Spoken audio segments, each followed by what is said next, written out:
All right, so section E talks about interval notation. You should be somewhat comfortable with this. Now, when you maybe, this is how you might be given a problem on a test. This is read, the set of all x's, the x belongs to the integer, and this means such that x is between -3 and 5. So the set of all integers x such that x lies between -3 and 5. So pay attention to if it's or equal to. Notice this next one. So you write down the stuff that you need. They use this a lot, so you need to make sure that you understand z means the integers. Now, if it doesn't do that, if it just says x, we assume that x belongs to the real numbers, all numbers in between. If it has the z, that means, see, this is real numbers, this is integers. So if it doesn't say, then it's just going to be the real numbers. All right, so for example 3, letter A, think about how do we read this, write down the meaning. So first of all, think about it. I'll give you a second to think. How would you say that?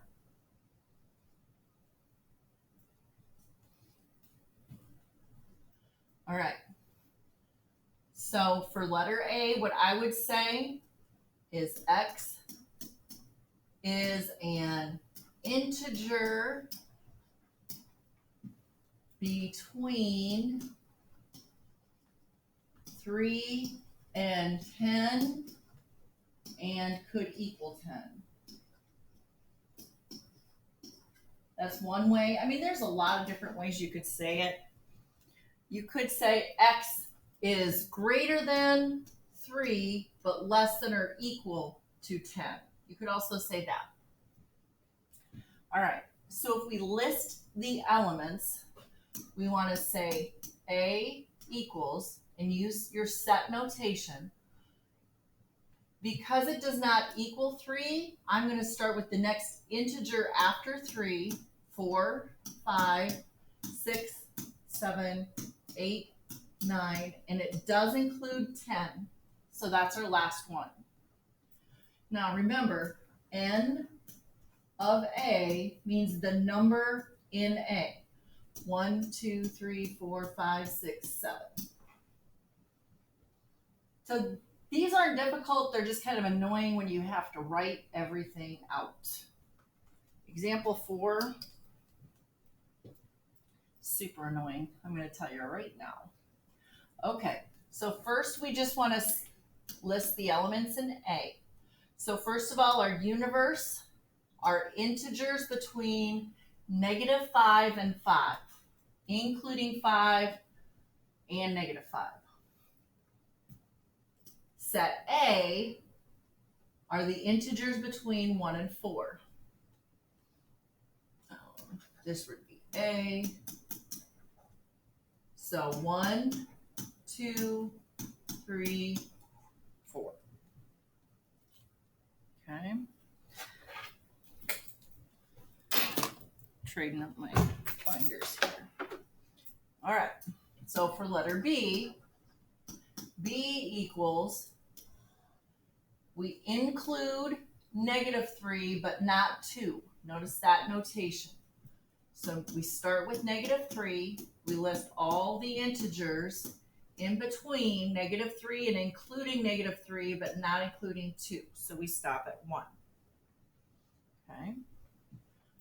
Letter C wants A prime. So I found it helpful to list out the universe numbers. So I'm going to do that up here. In my universe, that's all integers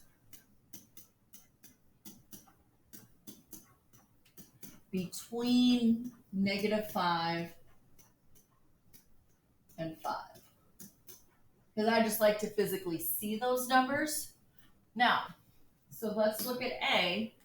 A is 1, 2, 3, 4. So So what is A prime? Everything that's not an A. This is where it's annoying. Not difficult, just annoying. So I list everything that's not an A. All right, I'm gonna change my color. Hopefully this is okay for you guys.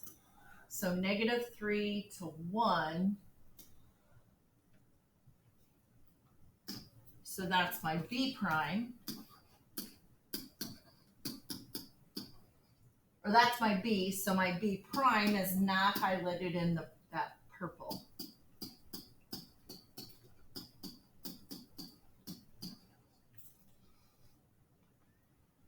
Okay. Now we want A intersect B.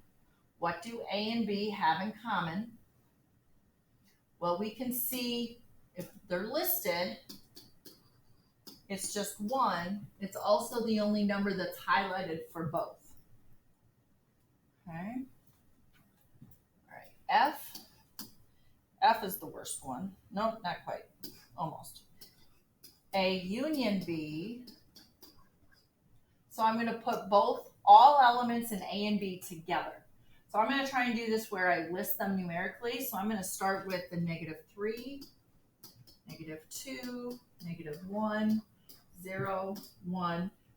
1 is in both. You don't need to list it twice. You're just listing the individual elements in each one.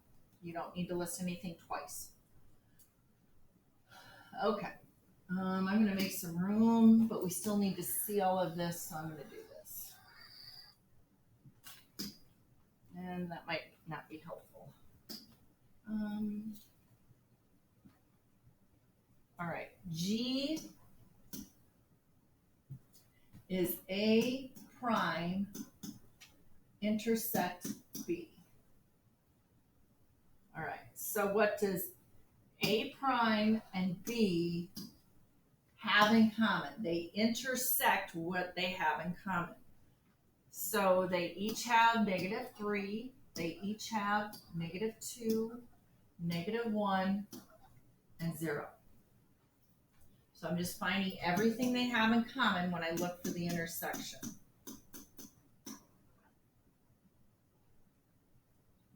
Okay. All right, so the last one, I'm going to go ahead and erase the top one because we're going to union A prime and B prime.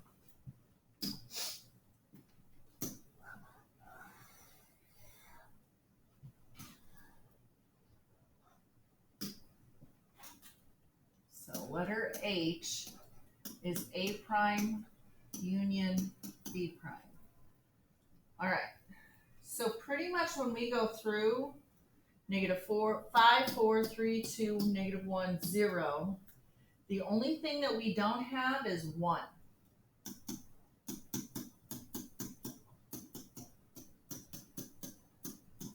So I'm skipping over 1 because it's not in either one. Everything else is. All right, to me, I think that was the worst, longest example. Oh, the next one's not the best either, but. All right, let's look at the next one. So what you might want to do here is maybe pause the video, try working through this on your own, and see that you can come up with it.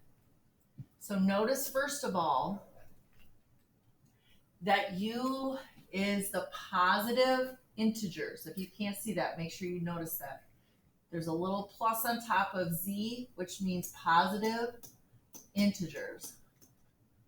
P is the multiples of 4 less than 50. So first you want to list P.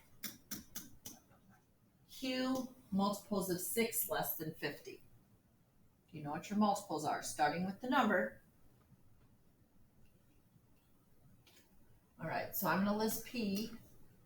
So 4, all multiples of 8 or 4, we just add 4 each time.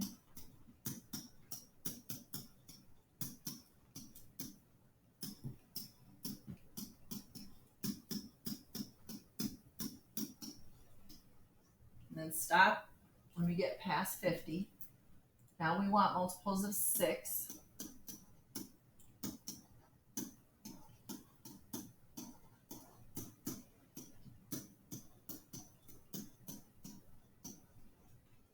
So now we have our two sets of numbers. B wants P intersect Q. Intersect means what do they have in common? 12,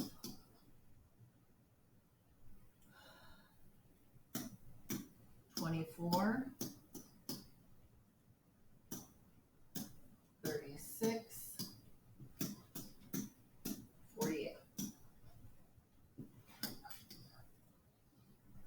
This is long. P union Q.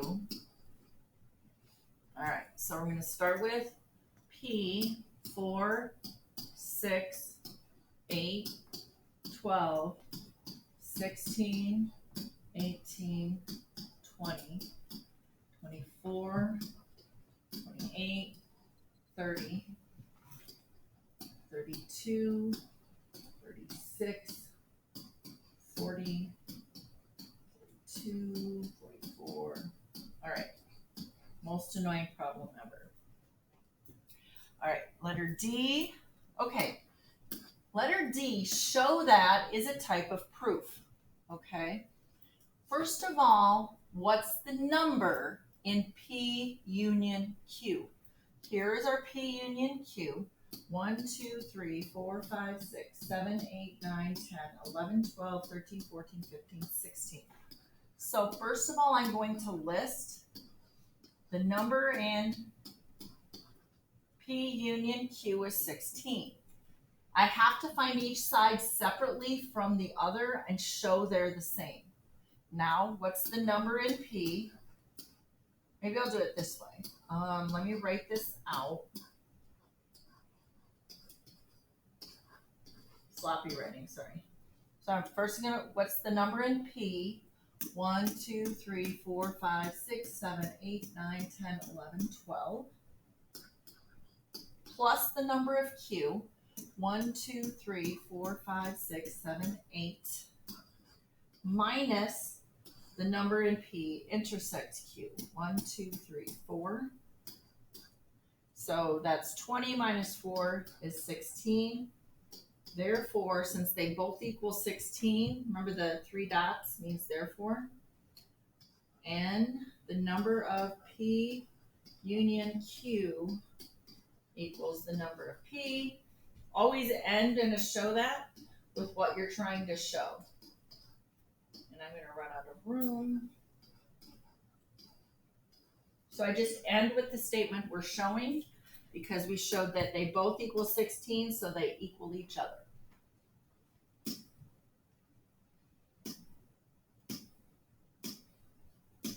So lots of homework there. Do not get caught up in all the homework. Just do what you need to. Okay, Venn diagrams is what all of this is leading towards. And there's a lot of pictures. So you might need to pause the video as we go through. First of all, whenever we do Venn diagrams, you're going to draw a rectangle and put a U on the outside. You're going to label each circle inside. Notice whatever in A goes on the inside of the circle. The complement is everything on the outside. A prime is what's on the outside.